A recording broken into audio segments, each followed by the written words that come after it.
So hello guys, welcome back to my channel. It's me Srishti and आज आप मेरे साथ पढ़ेंगे मध्य प्रदेश में स्वतंत्रता आंदोलन में महिलाओं की भागीदारी व योगदान। तो जैसा कि हम जानते हैं कि हमारे स्वतंत्रता आंदोलन के समय महिलाओं ने बढ़ चढ़कर भागीदारी दी थी। उन्हीं में से कुछ महिलाओं के नाम और उनके बारे में आज हम पढ़ेंगे। तो चलिए देखते हैं। मध्य प्रदेश में 1857 से 1947 तक राष्ट्र आंदोलन चला, यानी कि स्वतंत्रता संग्राम से स्वतंत्रता की प्राप्ति तक जो आंदोलन चला उसे आज हम विस्तार पूर्वक देखेंगे कि उसमें किन किन महिलाओं ने अपनी भागीदारी दी थी। देश के अन्य भागों की तरह मध्य प्रदेश में भी इसका व्यापक प्रभाव देखने को मिला। मध्य प्रदेश की महिलाओं ने भी इसमें बढ़ चढ़कर अपनी भागीदारी की।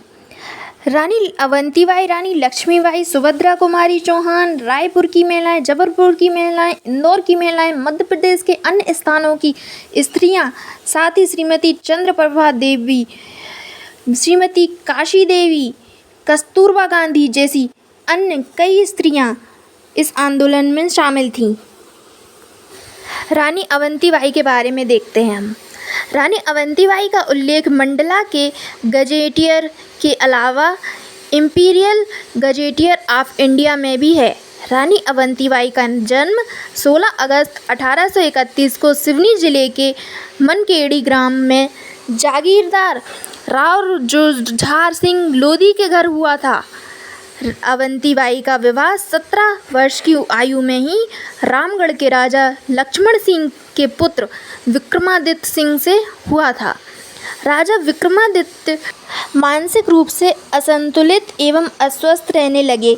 इस पर रानी ने दक्षतापूर्वक राजकाज में रुचि लेना प्रारंभ किया।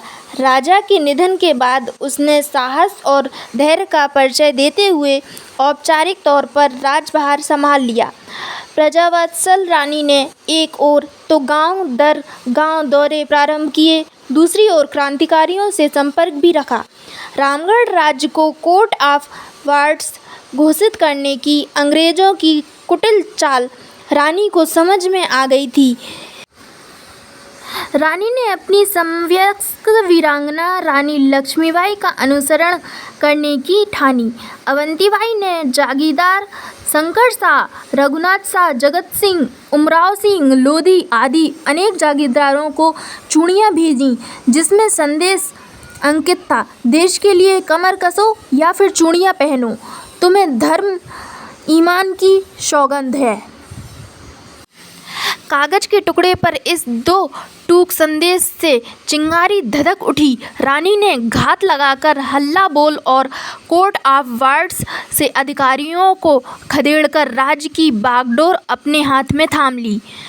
सन 1857 का उत्तरार्ध रामगढ़ के लिए आज़ादी की सौगात लेकर आया। रानी अवंतीबाई को एक पल भी चैन नहीं मिला।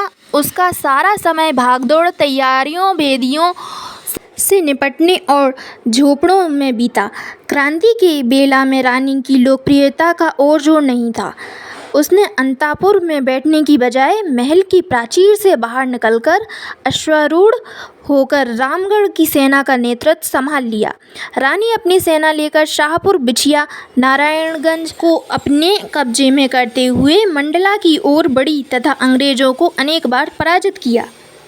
अब हम देखेंगे रानी लक्ष्मीबाई के बारे में। 1857 ईस्वी की क्रांति में झांसी की रानी लक्ष्मीबाई ने बुंदेलखंड एवं ग्वालियर में क्रांति का नेतृत्व किया।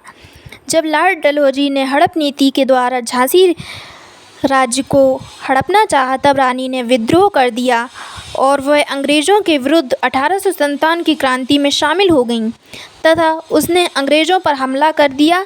इसमें तात्या टोपे ने भी रानी लक्ष्मीबाई को सहयोग दिया। 4 जून 1857 को रानी ने झांसी के किले पर आक्रमण कर अंग्रेजी सेना को खदेड़कर अपना कब्जा कर लिया। तत्पश्चात जनरल हुरोज ने झांसी पर हमला किया। रानी ने इस आक्रमण का भी जमकर मुकाबला किया। हुरोज ने झांसी में खूब लूटपाट की। विकट स्थिति उत्पन्न हो जाने के कारण रानी कालपी की ओर बढ़ गईं। यहाँ राव साहब से मिलकर उसने आपस में राजाओं को संगठित किया। वह एक बेहतर योद्धा थीं, किंतु राव साहब के अहम के कारण उन्हें नेतृत्व की बागडोर नहीं सौंपी गई। अतः संगठित सेना हारी और रानी की ग्वालियर की ओर मुड़ना पड़ा। तात्या टोपे को राव साहब के साथ मिलकर रानी ने पुनः अंग्रेजी सेना का मुकाबला किया।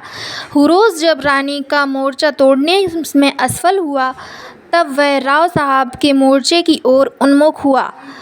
राव साहब को बचाने के लिए रानी जैसी ही आगे बढ़ी, वह अंग्रेजी कुचक्र में आकर गिर गईं। उनके सैनिक मारे गए और घोड़ा लहूलुहान होकर धरती पर गिर पड़ा, परंतु रानी ने बिजली की गति से दूसरा घोड़ा बदला और अपने बचे हुए सैनिकों के साथ आगे बढ़ गईं। अंग्रेजी सेना ने उनका पीछा किया। ब्रिटिश सेनापति ने एक गोली दागी जो रानी के पांव पर लगी, लेकिन साहसी रानी तलवार चलाते हुए आगे बढ़ गईं। आगे नाला था और घोड़ा नया था। घोड़े के नए होने के कारण वह वहीं रुक गईं। इतने में अंग्रेजी सेना पीछा करते हुए वहां आ पहुंची। बची हुई सेना के साथ रानी बहादुरी से युद्ध कर रही थी। तभी तलवार के वार रानी के शरीर को जख्मी करने लगे और वह जमीन पर गिर गईं। 17 जून 1858 को शहीद महारानी लक्ष्मीबाई का पवित्र शरीर पास की कुटिया में अग्नि के हवाले कर दिया गया। 18 जून 1858 को रानी का अंतिम संस्कार किया गया।